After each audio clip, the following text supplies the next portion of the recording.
Okay, so I wrote a script for this, and I kept trying to read it and record it, but it kept coming out as awkward and stilted. And you know what? If I'm gonna be awkward, it's gonna be from my own heart, and so I'm just gonna ramble, and hopefully it's not unbearable. Also, I am sitting in my kitchen, so I don't wake up my roommate, because it is 2 in the morning. But we're doing this now. Anyway, for those who don't know, hi, I'm Eli. I mostly post speed paints here. I like to draw D&D stuff and my original characters. But I have actually been interested in doing a few art challenges. And I feel like some of these art challenges would require context, which requires me speaking. So here I am speaking with my human voice. Uh, the art challenge I'm interested in doing specifically is one where you take an OC that you've had for a long time and you draw the many stages of development they went through. So I picked my OC Elora, who I've probably had since I was 7, which would be back in 2005 or so. She's a very old OC, and I am very excited to show her development because she's still one of my main OCs to this day, so without further ado, let's just get started. So, back in the day, she was actually known as Apple, but I'm just going to call her Elora for simplicity's sake. She came from a game of fantasy I was playing with friends where we would make up a fantasy character, and I had this small 12-year-old elf who lived in the woods, didn't know her real family. There was an evil witch causing mayhem in the kingdom, and she was the prophecy child to destroy the evil witch. But alas, the evil witch was her mother. Uh, Very dramatic stuff, very compelling stuff. Um, she was just a character I liked a lot. I drew her a lot. A lot of old pictures I've lost of her. The only other ref other than the one drawn image is a doll maker from 2009, and also this DeviantArt fanfiction I found of her, where I mention her having green eyes, long golden hair, rosy sunburnt skin, many freckles, an upturned nose, and a leaf crown. All in all, I still think she's very cute, if not the most original character, and I kind of love this feral child, and I wish the best for her.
As I got older, I kind of got, as teenagers do, I got very edgy with my storytelling.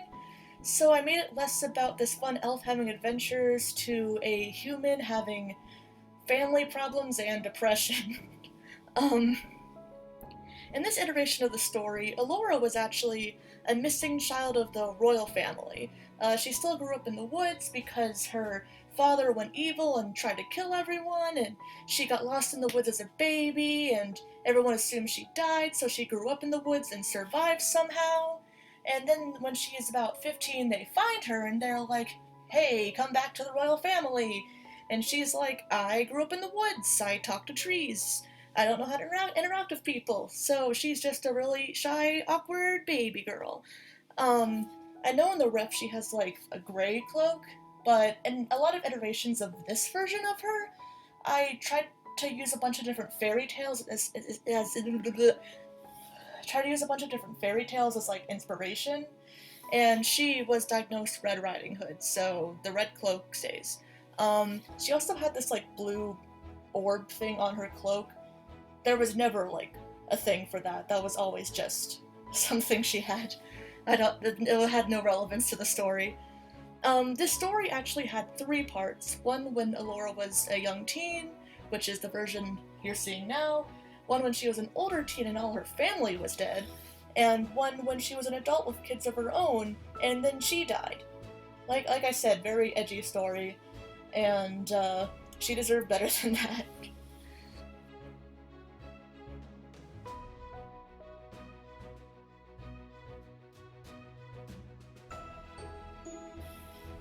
This version of Elora isn't that different from the previous version. The biggest change is the design.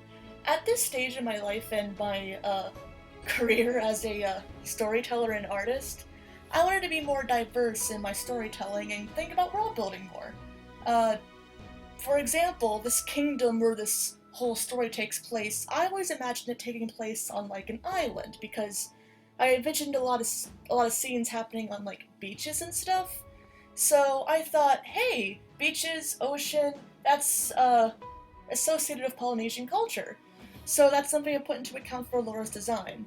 Admittedly, this only changed her design and nothing else about the story. Also, she has green hair now because I think I decided that her family got cursed, which is why her dad attacked everyone. He was being cursed by a demon, actually, and for that reason she had green hair. Of all things in the story, this is the thing that stays in her current iteration. This version of Elora is what the most current version of Elora is based off of. It's actually very similar, but there was enough difference that I wanted to give her own different little slot here. She still grew up in the woods, you know, lost daughter of a royal family, blah blah blah, same old same old. The big difference was her personality, because I thought, hey, a kid growing up in the woods, suddenly being introduced to all these, like, royal adults, she's not gonna be some meek, obedient, helpful baby. She's gonna be abrasive, she's gonna not recognize social cues, she's gonna fight against authority, she's gonna be a little bastard, so a little bastard she became. I kind of took away some of the more, like, royal family politic drama, because I realized I didn't care about the politics side of it, and I instead made it more magical. So she now has magical powers. All the royals have magical powers, that's why they're royals. And so she has magical powers. And yeah, I love her, all the same.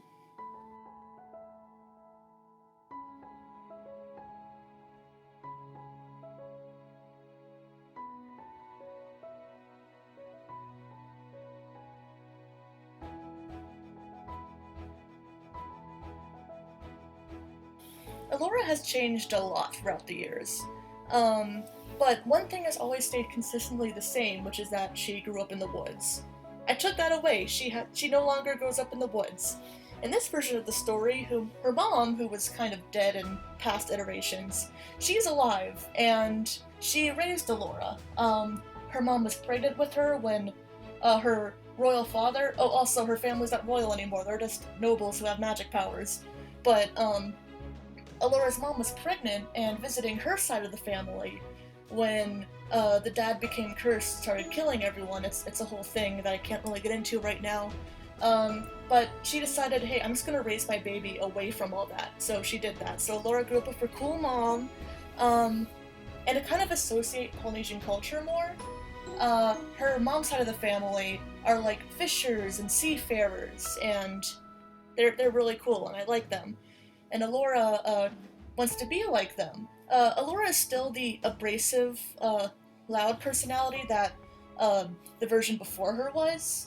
But, you know, she's just a typical 15-year-old girl. She knows everything, she's the smartest person in the world, and she wishes that people would listen to her more because she's always right.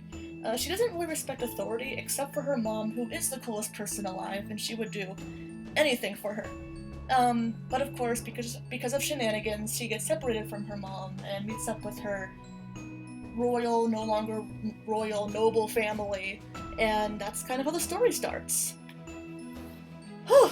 Anyway, if you watched this far, I really appreciate it. This isn't like any content I've ever made, and I know I'm not the most, screen presence having person in the world, so I'll try to work on that. But I do want to make more content like this because I like rambling about my OCs or about my ideas or my artistic process, and if you have things you want me to do, then please tell me, because I just want to make fun content for everyone. I like to draw, and as I'm recording this, we're in quarantine, so I kind of need more stuff to do. Anyway, thank you so much, and see you later!